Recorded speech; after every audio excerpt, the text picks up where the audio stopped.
Welcome back student last time में topic पढ़ रहे थे हम लोग कॉम्प्लेक्स एनालिसिस। और कॉम्प्लेक्स एनालिसिस मैंने आप लोगों को बाइलिनियर ट्रांसफॉर्मेशन बताया था लास्ट टाइम। और बाइलिनियर ट्रांसफॉर्मेशन मैंने आपको क्रॉस रेशियो के क्वेश्चन बताने स्टार्ट किए थे। और बाइलिनियर ट्रांसफॉर्मेशन को क्रॉस रेशियो भी कहा जाता है, ये मैंने पहले बताया था, या मूवीज ट्रांसफॉर्मेशन भी कहा जाता है। इसलिए वही बात होती है, बस यहाँ पर एक फॉर्मूला बन जाता है, क्रॉस रेशियो का एक फॉर्मूला बन जाता है। उसके अकॉर्डिंग कल मैंने ऐसे ही दो क्वेश्चन आपको क्लास में करवाया, एक करवाया था, एक आपसे याद कर लेंगे। लेकिन अगर इन्हीं क्वेश्चन में कहीं मान लीजिए जो भी आपको पॉइंट दिए जाते हैं और इनका मैप बनाना होता है वो डब्ल्यू होते हैं, इनका ट्रांसफॉर्मेशन करना तो डब्ल्यू होते हैं, और जो पॉइंट दिए जाते हैं वो जेड होते हैं। क्लियर? लेकिन अगर मैं आपसे ये कह दूँ कि जो ये पॉइंट आपको दिए गए इनमें अगर पॉइंट इन्फिनिटी आ जाए तब आप फंस जाओगे। ये इन्फिनिटी में कोई भी वैल्यू ऐड करो या कुछ भी घटाओ या कुछ भी जोड़ो, आंसर कितना आता है? इन्फिनिटी आता है। अब क्वेश्चन क्या आया जरा सुनना है। तो क्वेश्चन इसने बोला है, पहला ही क्वेश्चन यहाँ पर जनरल बराबर क्या लिखा हुआ है, कह रहा find the bilinear transformation that map the point. Point को मैप करना है। क्वेश्चन देखते ही आप आगे यहाँ पर z1 equal to infinity, z2 equal to i, z3 equal to 0 into the points. इनको दूसरे मैप पे करना है किस पॉइंट पर? w1 equal to 0, w2 equal to i and w3 equal to infinity. आपका फॉर्मूला क्या होता है? आपके पास क्या होता है? आपके पास इसका रिक्वायर्ड ट्रांसफॉर्मेशन क्या होता है? तो हम लोग जानते हैं वी नो डैट, क्या जानते हैं लोग? हम सिर्फ पहले क्वेश्चन की बात कर रहे हैं, वी नो डैट, हम पहले क्वेश्चन की बात कर रहे हैं। फॉर्मूला क्या होता है? W माइनस, बोलो आपका फॉर्मूला था W minus W1, W2 minus W3 upon में क्या था? बोलो W1 माइनस और W3 माइनस W, ठीक, W3 माइनस क्या? W हो गया। ऐसे देखो यहाँ पर Z minus Z1, Z2 minus Z3 upon में क्या आ गया? Z1 माइनस Z2, और ये क्या आ गया? Z3 minus Z3। Required transformation था। मेरी बात को समझो जरा, मैंने क्यों ऐसा लिखा? ठीक, आपको अगर दिख ना रहा हो तो मैं थोड़ा सा आप लोग, ये लाइट पता नहीं कहाँ से इफेक्ट कर रही है, हल्की सी लाइट पड़ रही है, कोई दिक्कत नहीं। अब बात ये W minus W1, W2 minus W3 upon ये रिक्वायर्ड ट्रांसफॉर्मेशन। लेकिन मैंने नहीं बोला ये ट्रांसफॉर्मेशन बना रहा है। जब कभी कोई ट्रांसफॉर्मेशन बनाता है तो सिर्फ W में बनाता है। अब मुझे यहाँ पर W ट्रांसफॉर्मेशन निकालना है, तभी बोला बाइलिनियर ट्रांसफॉर्मेशन निकालो, बट W का मान आपको निकालना है। बहुत सरल सा हो गया, सारी वैल्यूज पता है। अब सारी वैल्यूज पता है, पुट डॉलर कितना है? ये क्या लिखा है? W1 कितना है? 0, W माइनस 0, ये क्या आपका W2 कितना है? I माइनस इन्फिनिटी का। जब फंस गया क्वेश्चन, अब यहीं से समझो जरा एक बात, इस इन्फिनिटी को रखना नहीं भैया। ये हो गया अपना क्या लिखा हुआ? W1 माइनस, फिर W2 लिखा हुआ है क्या है? 0 माइनस I। नो प्रॉब्लम, आराम से करो। अगला क्या है? W3 माइनस W, तो W3 को आप W3 लिख दो और W लिख दो। ये क्यों लिखा हमने वैसे? ये इन्फिनिटी था, अभी लिख रहे हैं इसको, अभी बता रहे हैं ऐसा क्यों लिखा। Z minus Z1, Z minus Z1 की वैल्यू इन्फिनिटी है, इसलिए मैंने इसको कुछ नहीं लिखा, इसको ऐसे लिख दिया। आई गया Z2 minus Z3, Z2 minus Z3 क्या हो जाएगा? I minus 0। Z1 minus Z2 क्या है? इन्फिनिटी है, तो इन्फिनिटी Z1 लिख दिया ऐसे, Z2 लिख दिया I, और ये क्या है? Z3 0 minus Z। अब जरा मेरी बात सुनो, कहीं भी किसी भी क्वेश्चन में अगर आपके पास इन्फिनिटी टर्म बनने लगे, इन्फिनिटी अलग, तो उस टर्म को आपको हटाना है और उस टर्म को आपको कॉमन ले लेना है। अब वो चाहे W में कॉमन आ रहा हो या W3 में कॉमन आ रहा हो या Z1 में कॉमन आ रहा हो या Z2 में कॉमन आ रहा है। अब बताइए किसकी वैल्यू 0 है? इन्फिनिटी के W3 है। आपने ऊपर से W3 कॉमन ले लिया, वही कॉमन आपने नीचे से ले लिया। यही सेम प्रोसेस अगर यहाँ पर भी हो रहा है, मान लीजिए Z वाले उसमें एलिमेंट में भी, तो आप Z से भी कॉमन ले लीजिए। या देखिए तो W बचेगा, आपने W3 यहाँ से कॉमन ले लिया, I upon W3 minus 1 upon, clear हो गया? ये माइनस का लिखा हुआ है, आपने फिर से W3 कॉमन ले लिया, तो 1 माइनस W अपॉन क्या हो गया? W3 हो गया। क्लियर हो गया कि नहीं क्लियर हो गया? आप अच्छे समझ लो पहले यहाँ पर, ये क्लियर देख लो, क्वेश्चन पूरा देख लो, अच्छे समझ में आ जाएगा। अब यहाँ से कॉमन क्या लेना है आपको? Z1 कॉमन लेना है। आपने यहाँ से Z1 कॉमन ले लिया, क्या बचा आपके पास? Z upon Z1, clear? और में क्या लिखा? माइनस का 1, ये तो I है, अपॉन में क्या आ गया? Z1, फिर यहाँ से कॉमन ले लो, 1 माइनस I अपॉन Z1, और ये माइनस का Z हो जाएगा, इंटू है ना सारी वैल्यू, तो ये इसको खा गया। और ये सी कैंसिल हो गया। बस इतना ही काम करना है, सारा प्रॉब्लम सॉल्व हो गया। मतलब कुछ करना ही नहीं है। ये क्या लिखा हुआ है, डब्ल्यू लिखा हुआ है, लिखा रहने दो, इनटू आई अपॉन डब्ल्यू, देखना आई अपॉन इन्फिनिटी माइनस का 1, होल अपॉन में कितना आ गया, माइनस का आई दूसरे ब्रैकेट में क्या आया है 1 माइनस डब्ल्यू upon infinity equal to z upon infinity minus 1, यहाँ से क्या आ गया आई हो गया, होल अपॉन क्या आ गया 1 माइनस आई अपॉन इन्फिनिटी ब्रैकेट क्लोज कर दिया, माइनस क्या आ गया जेड आ गया। क्लियर हो गया। 1 अपॉन इन्फिनिटी वैल्यू 0 होती है, 1 अपॉन इन्फिनिटी वैल्यू 0 होती है, वैल्यू क्या आ गई बेटा आपके पास माइनस का ओमेगा आ गई, डब्ल्यू आ गई, ओमेगा बार बार बोल रहा है, ये वाली कितनी 0 हो गई, तो माइनस का आई हो गया। क्लियर हो गया, क्लियर हो गया, इक्वल टू ये 0 हो गया, माइनस का 1 माइनस का है तो माइनस का आई हो गया, अपॉन में कितना आया 0 हो गया, 1 माइनस का जेड हो गया। क्लियर हो गया, क्लियर हो गया, माइनस कैंसिल हो गया, माइनस डब्ल्यू बराबर क्या आ गया इसका मतलब यहाँ तो माइनस का आई स्क्वायर अपॉन जेड हो गया, वो कितनी आई स्क्वायर कितनी होती है माइनस का 1 होती है, इससे कैंसिल कर दो पहले, डब्ल्यू बराबर क्या माइनस का 1 अपॉन जेड हो गया, कितना आंसर आ गया, इसी को ट्रांसफॉर्म कर सकते हैं, यही ट्रांसफॉर्मेशन था, डब्ल्यू का मान निकाल लेना। अब आप ये कहोगे सर ये क्वेश्चन ज्यादा सरल हो गया इन कंपेयर में, तू कल यस्टरडे में क्वेश्चन आपने बताए थे वो क्वेश्चन ज्यादा टफ थे, लेकिन सही बताओ अगर आपको इन्फिनिटी का कॉन्सेप्ट ना पता होता तो आप कभी नहीं करते, क्योंकि अगर इन्फिनिटी यहाँ पे आ गया और इन्फिनिटी में कोई वैल्यू ऐड कर दो, कुछ भी जोड़ दो, कुछ भी घटा दो, आंसर कितना आता है, इन्फिनिटी ही आता है। लेकिन यहाँ पे आपको इन्फिनिटी के कॉन्सेप्ट में एक बात ध्यान रखनी है, जिस भी टर्म के साथ इन्फिनिटी इंक्लूड हो रहा है उस टर्म को आप लोगों को कॉमन ले लेना है, उस टर्म को आप लोगों ने क्या ले लेना बेटा, कॉमन ले लेना, आपका आंसर आ जाएगा। अगला क्वेश्चन अगर हम बात करें, अगला क्वेश्चन जरा जल्दी फटास करो तो अगला क्वेश्चन बता दो फटास से, लिखो। देखो बच्चों अब अगला क्वेश्चन भी सेम नहीं है, उसको भी एक बार समझ लो, नेक्स्ट क्वेश्चन भी सेम, लेकिन बस इसमें ये बात ध्यान रखना, इस क्वेश्चन में थोड़ा सा अरेंजमेंट ये है कि find the bilinear transformation in which the point Z के 3 पॉइंट, मतलब यही दिए गए हैं, क्या देखो मैं यहाँ पे लिख दे रहा हूँ, यहाँ भी दे रहा हूँ, लिखा हुआ z1 equal to 0, z2 equal to -1 and z3 equal to क्या इन्फिनिटी है। इसको मुझे उसमें भी ऐसे लिखना चाहिए था, थोड़ा ज्यादा समझना था। अब यहाँ पे क्या w1 क्या लिखा हुआ है, देखिए w1 है -1, w2 -2 -i and w3 equal to है i। अब ये बताओ किस में इन्फिनिटी आ रहा है, w3 वाले z3 वाले में, तो z3 वाले को कॉमन ले लो पहले क्वेश्चन में, अब कुछ अभी मत रखो, पहले बाद में w minus w1 w2 minus w3 upon में क्या आ गया w माइनस w2 और w3 माइनस w। आपने कॉमन क्या ले लेना है, w3 को कॉमन ले लेना है, न्यूमरेटर से भी और डिनोमिनेटर से भी ले लीजिए। z माइनस z1, जब आपने z3 को कॉमन ले लिया z2 अपॉन z3 -1 अपॉन में z1 माइनस z2, z3 आपने कॉमन लिया तो 1 माइनस z अपॉन z3 हो गया। अब जब मेरी बात सुनो अच्छे से,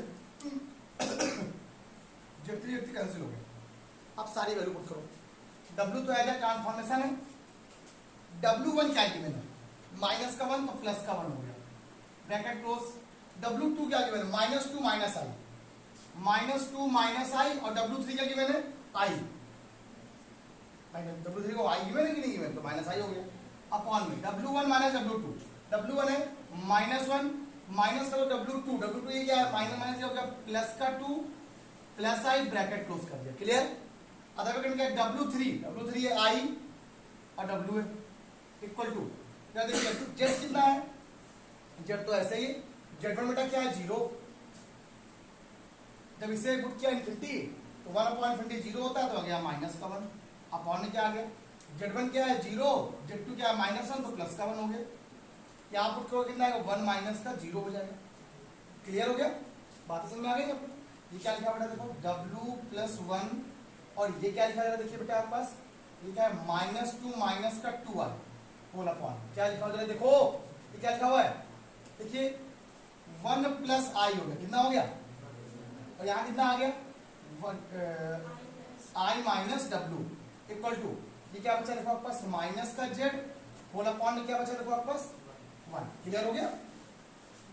अब यहाँ पर जो था ही नहीं 0 ही हो गया, अब बहुत सिंपल हो गया, -2 कॉमन आ रहा है w प्लस 1 और जब यहाँ से आपने माइनस का 2 कॉमन लिया तो वैल्यू क्या बची 1 प्लस i होल अपॉन में कितना आ गया 1 प्लस आई और आई माइनस क्या आ गया। अच्छा एक बार जरा देख लो ओमेगा 3 की वैल्यू आई लिखी थी ना और डब्ल्यू माइनस ओमेगा 1 कितना लिखा हुआ था ये देखो डब्ल्यू माइनस ठीक मतलब ये वैल्यू देखने काटने में थोड़ा समझानी चाहिए आपको।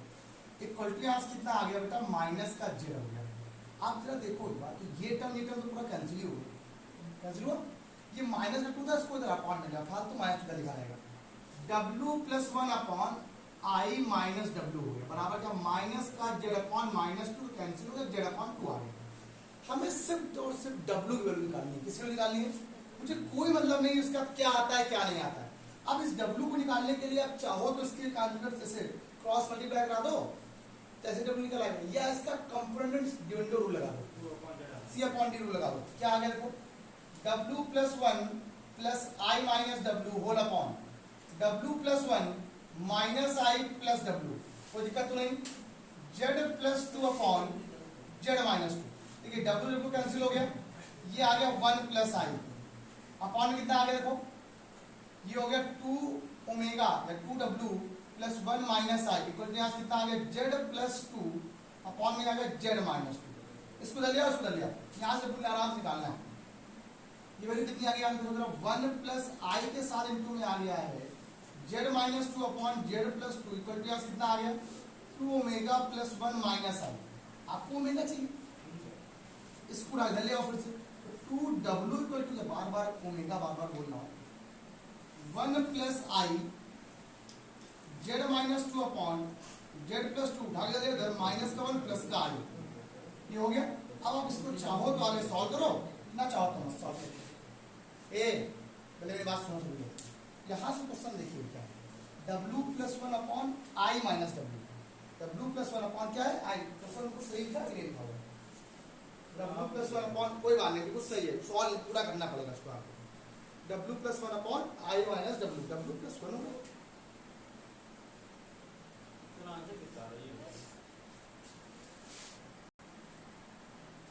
ठीक है ये हो गया सोल्व।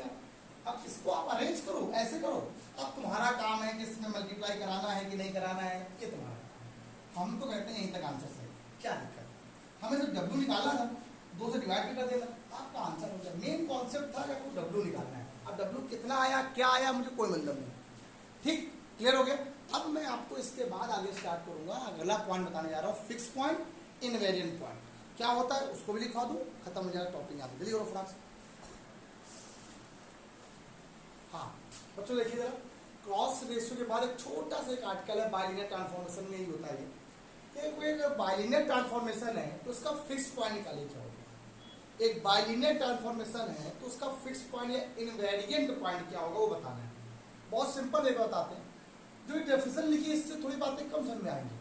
लिखा होगा if W equal to F Z W Z का फंक्शन होता है is a function then a point एक ऐसा point Z satisfying Z equal to F Z मतलब जहां पे डब्ल्यू था वहां पे क्या आ गया जेड आ गया इस का फिक्स पॉइंट समझ नहीं आया। अब सुनिए मैंने क्या बताया जैसे भी आप एक ट्रांसफॉर्मेशन यूज करते थे याद है आप लोग को जेड बराबर मान लो जेड एक प्लेन है और इसका आपने ट्रांसफॉर्मेशन निकाला डब्ल्यू पर निकाला निकाला कि निकाला क्लियर हो।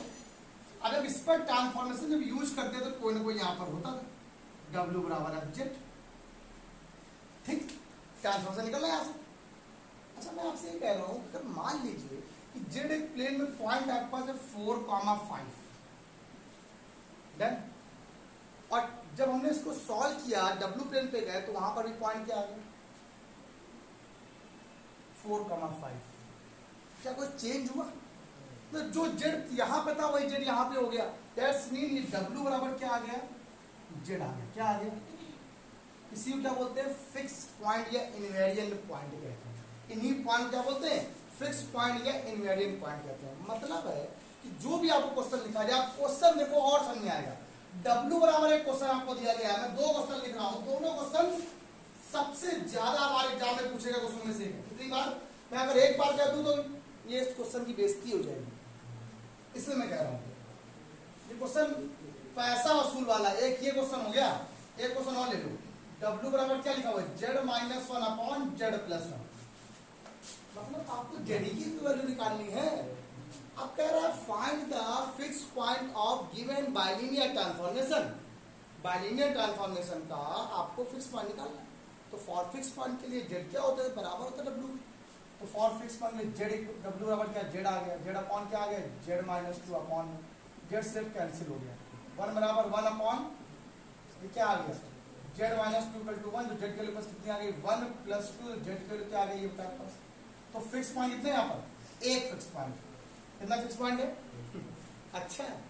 अगला देखो ये क्या है, जेड इक्वल टू क्या आ जाएगा, Z minus one upon Z plus round multiply करा, Z square plus Z equal to क्या आ गया, Z minus one, Z Z cancel हो गया, Z square equal to minus one, Z equal to root के अंदर minus one, Z equal to क्या आ गया, प्लस माइनस आई, क्या आ गया, दो वैल्यू आ गई। तो इसका कितने फिक्स पॉइंट हो गए, एक प्लस आई हो गया और एक माइनस आई, ये हो गया इसके फिक्स पॉइंट।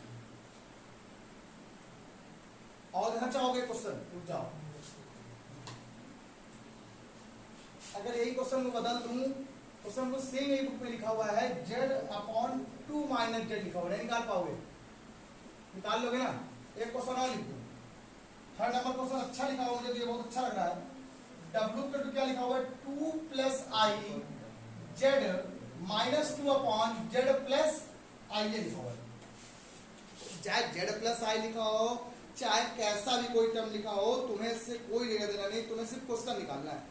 हम आराम से क्वेश्चन निकाल लेंगे, ठीक। आओ दिखाते हैं क्वेश्चन। ये लिखा हुआ है फिक्स पॉइंट की डेफिनेशन क्या होती है, डब्ल्यू बराबर जेड। तो जेड इक्वल टू कितना आ गया, जरा मल्टीप्लाई कराओ, two Z plus i Z minus two upon Z plus i, जरा मल्टीप्लाई कराइए, Z square plus Z i equal to क्या आ गया, two Z minus two, sorry two Z plus i Z minus two, cancel out हो गया, Z square minus two Z plus two equal to zero, ये आया, ये solve ही नहीं होगा, क्या करेंगे, धराचार लगा दो।